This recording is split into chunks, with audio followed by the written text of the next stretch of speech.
Now the next step in this kitchen facelift is to replace all of the cabinet hardware. Now you may have noticed that we have one cabinet door missing. The reason for that is we took the cabinet door down and took the old hardware off and took it with us to the home center to make sure we got the exact same layout and same type of hardware.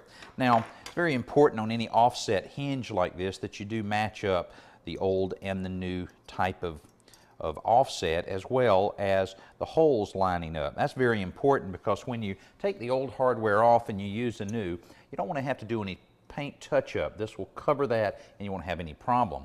Now the same is true for the handles. It's a good idea to match the handles up with the spacing of the screws, and also that it fits over the footprint of it as well. Again, no paint touch-up will be necessary when you do that. Now, changing hardware like this, not only is it very inexpensive, it's also very easy if you know how to use one of these. It's all you really need to get started.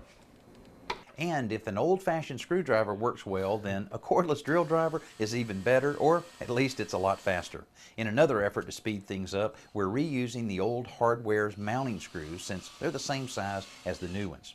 For the hinges, I take the whole door off the cabinet first, then remove the hinge from the door before putting on the new hinges.